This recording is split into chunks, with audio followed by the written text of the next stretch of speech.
जय भीम नमो बुद्धाय साथियों। दोस्तों, बाबा साहब अम्बेडकर और महात्मा गांधी के बीच हमेशा से ही वैचारिक मतभेद हुआ करते थे। दोनों की सोच बिल्कुल अलग थी।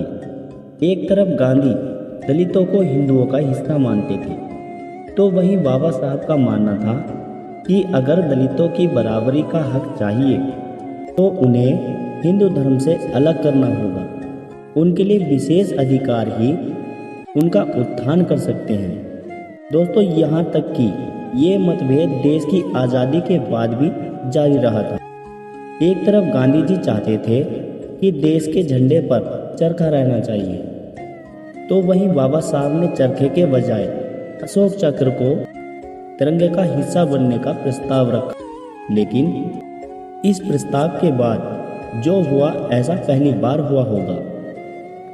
जब गांधी जी की कोरी जिद के आगे बाबा साहब की जीत हुई थी, या ये कहें कि ये पूना पैक्ट में गांधी जी की जिद का एक करारा जवाब भी थी। दोस्तों, ऐसा क्या हुआ था जिसके कारण चरखे के बजाय अशोक चक्र को तिरंगे में जगह मिली? दोस्तों, बने रहे हमारे साथ इस वीडियो में और वीडियो को ध्यान से देखें और पूरा देखें।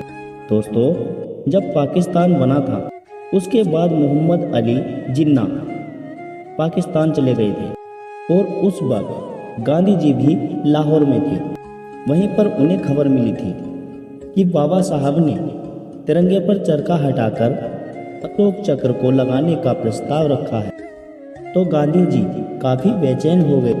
उन्होंने अपने कार्यकर्ताओं से कहा कि अगर तिरंगे से चरखे को हटाया गया तो वे तिरंगे को सलाम नहीं करेंगे। दोस्तों, गांधी जी ने कहा था कि भारत का एक अपना राष्ट्रीय ध्वज होना चाहिए। ये मैंने सोचा था और मैं बिना चरखे वाले तिरंगे को स्वीकार नहीं कर सकता हूँ। दोस्तों, 22 जुलाई 1947 को ही इस बात पर मोहर लग गई थी कि तिरंगे पर चरखे के बजाय अशोक चक्र होगा, जिसे जानने के बाद नाराज गांधी 8 अगस्त को लाहौर से सीधा पटना चले गए। दरअसल 1947 में जब संविधान सभा में तिरंगे को लेकर चर्चा की जा रही थी, तब गैर कांग्रेसियों को ये बात स्वीकार नहीं थी कि तिरंगे के सफ़ेद रंग में चरखा हो।